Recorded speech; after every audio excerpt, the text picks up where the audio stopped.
Hello, I'm LaTori Davis, the third grade ELA teacher at Minnie Ruffin Elementary here in Monroe, Louisiana. This week, I'll be doing a three-part lesson on stories from every culture. Stories from every culture talks about fables, folk tales, myths, legends, and a variety of other stories, but the ones we're going to concentrate on today are fables. And I know you may be thinking in your mind, do I actually know what a fable is? Have I read a fable before? I'm quite sure you have. So today what we're going to do is we're going to read a fable about two characters, the fox and the crow. We'll also identify the central message of the fable, complete two vocabulary semantic maps, which is a graphic organizer, and also two writing revolution activities on sentence expansion. Now, before we get into the meat of our lesson and start reading our fable, let's find out what fables really are. What is a fable? So let's think about that for a second. Have we read fables before? After I give you a description of what the fable is, I'm sure you'll say, yes, Miss Davis, I've read a fable before. So, a fable is a story that usually uses animals to teach a valuable life lesson or a moral. This story is typically short and states the moral at the very end. So when you're reading fables, what the author wants you to know is at the very end. Some of the most popular fables were told by a man known as Aesop, who was born a slave in Greece thousands of years ago. So remember, a fable teaches a valuable life lesson. So that means it's something that you can apply to your life. Not exactly in the form that it was in the fable, but there's a learning experience from each fable. So some of the more popular fables that we've read before or we've talked about are the lion and the mouse, the hare and the tortoise, and the ant and the grasshopper.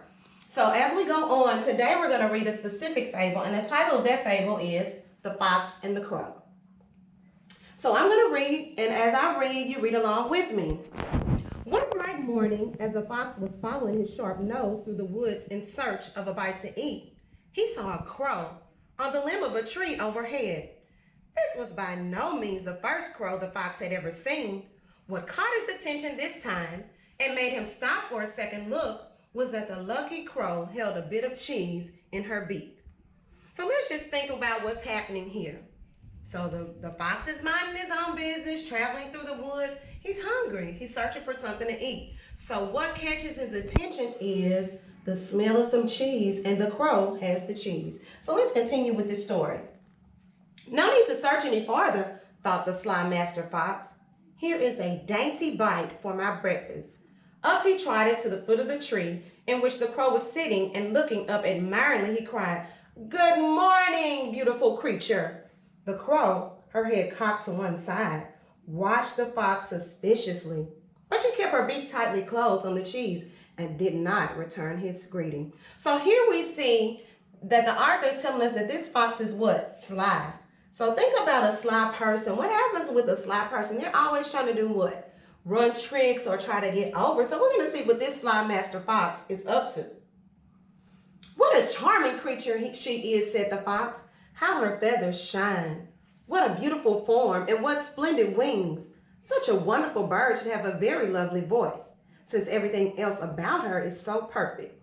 Could she sing just one song? I know I should hail her queen of the birds. Listening to these flattering words, the crow forgot all about her suspicion and also her breakfast. She wanted very much to be called Queen of the Birds. So stop right here. On the last slide, we noticed that the fox was sly. So he was thinking of a way to trick her. So let's just think right here, what can he be saying that's kind of tricking this bird? Now, we see that the crow is listening, and she's forgetting her suspicion because she wants to be what? Called Queen of the Birds. So let's see what happens from here. So she opened up her beak wide to utter her loudest call, and down fell the cheese straight into the fox's open mouth. "Thank you," said the master fox sweetly as he walked off. "That was all I wanted. In exchange for your cheese, I'll give you a piece of advice for the future. Do not trust flatterers." So here at the very end, we have our moral or our lesson. The author tells us to not what? Do not trust flatterers. So as we're thinking, we've figured out the things that are happening in the story. The fox was hungry. He saw the crow had some cheese. So he tried to find a way to get the cheese from the crow. And at the end, he's trying to be nice, but he's really being sarcastic. And he says, do not trust flatterers. So now that we finished our story, we're going to think about the central message. And when we talk about a central message, what exactly do we mean? What do we mean by central message? And for fables, it's kind of easy because we know in the beginning that it said that a fable will give us a moral or a life lesson. And a central message is very similar to that. A central message just tells us, what does the author want us to learn? What is he trying to tell us through this story that he's telling? And in order to find that out, we have to know something about the story. We have to talk about the things that happened. What were the main details? What were the events? Who are the characters? So before we can come up with our own central message that's kind of similar to the moral of the lesson, we're going to think about what we know. So what do we know? Let's think about what's happened in the story thus far. Okay, so if we think about what happened on the first screen, we know that what? The fox is hungry and the crow has the cheese. So there's our problem. In most stories, the author presents us with a problem. So the fox has a problem, he's hungry, and the crow has some cheese. So his solution will involve him figuring out how to get the cheese from the crow. So the fox comes up with a plan. He came up with a plan. That's how he's going to solve his problem. The fox compliments the crow, and the crow believed the fox. So here is where we're seeing our problem is being solved. So we see the fox is hungry, the crow has the cheese, the fox came up with the plan, the fox compliments the crow, and the crow believed the fox, which leads us to the end where the fox tricked the crow, and the crow lost her cheese. So through all of these events, we can think about what our central message or our moral or our lesson should be. So let's think about that for a minute. So we know our problem. The fox is hungry and the crow has the cheese. He comes up with the plan. So what would the author want us to know from this story or this fable?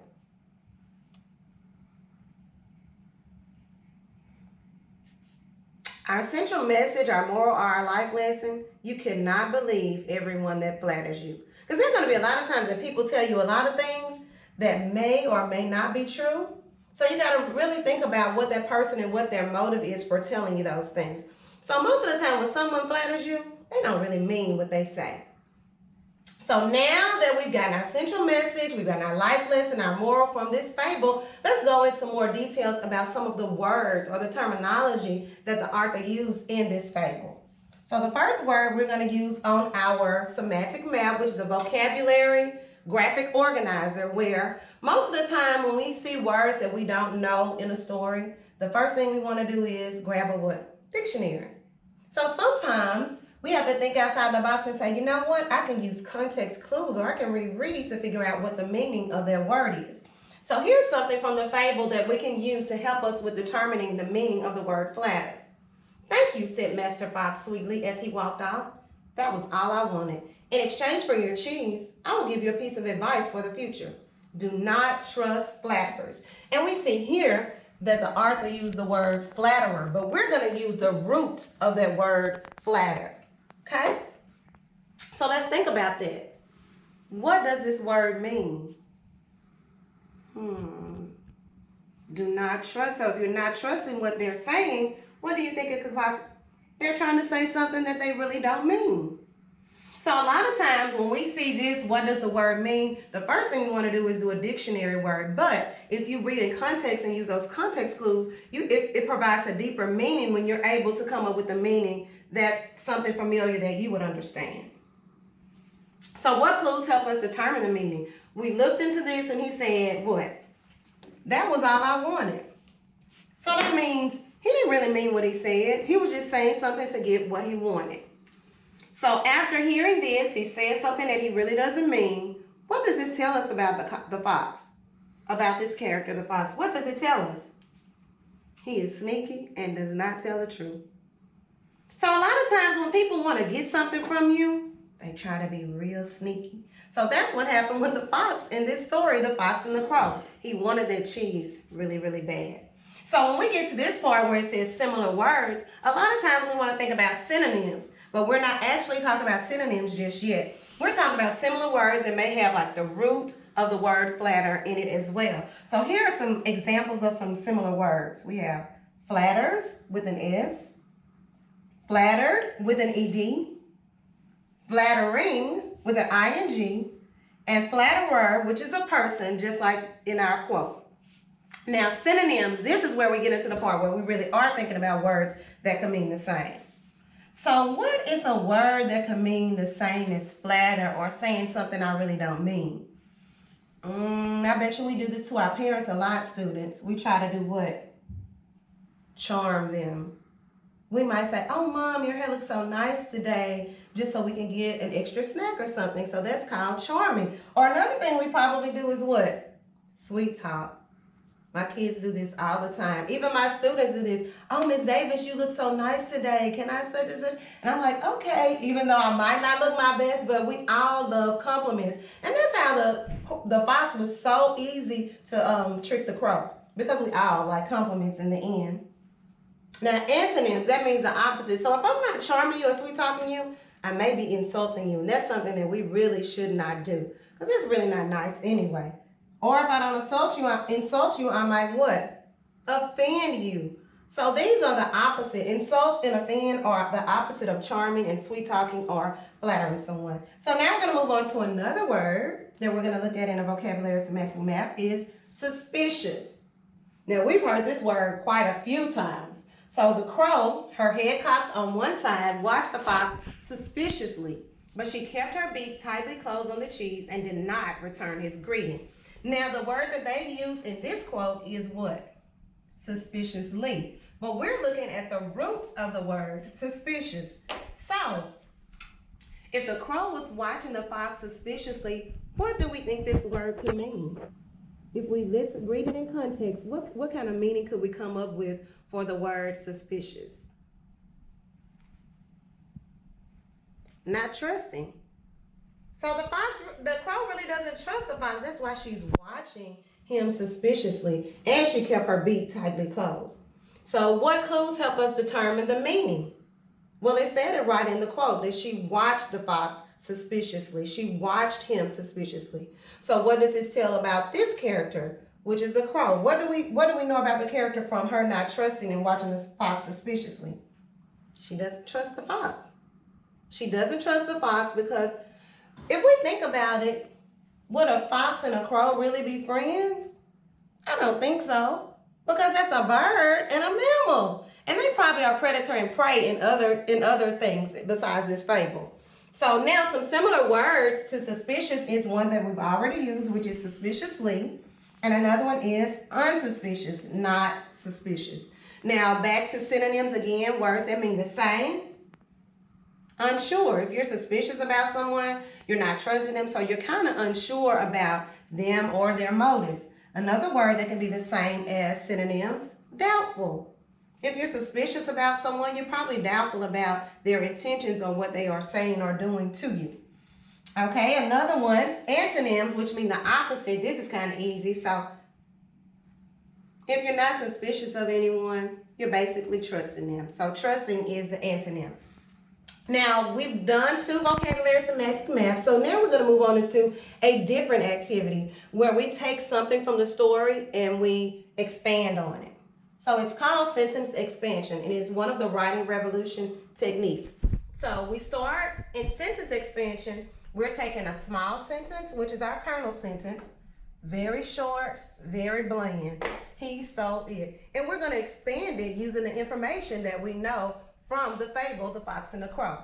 So the first thing we want to know is, who stole it? Who are we talking about? Well, the fox.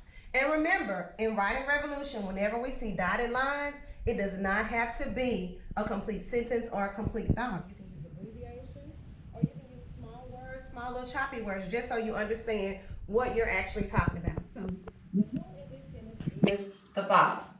And what? Now we want to know, what did he steal? What did the fox steal? The cheese. The fox stole the cheese from the crow. Now, even though it's only he and it in there, the who and the what, we want to add some more or expand our sentence even longer. So we want to know how the fox stole the cheese. So he stole the cheese by tricking the crow. And we see again here, it's short, it's not a complete thought, it's not a complete sentence, and we can also use the C for the crow just like we use the F for the fox, because we can use abbreviations when we see dotted lines. So now let's come up with our expanded sentence. There we have it. The fox stole the cheese by tricking the crow. So we went from he stole it to the fox stole the cheese by tricking the crow.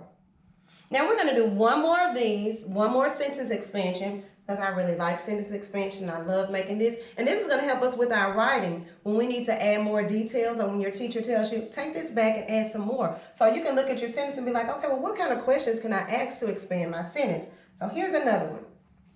The fox tricked her. So here's our small kernel sentence. And I went ahead and put the fox, because I could have put he tricked her, but then I would have who. So in order to make it simpler, I went ahead and put the fox tricked her. So who did the fox trick? The crow. Now, instead of saying what, because we know what he did or what he got, we're saying how. How did the fox trick the crow?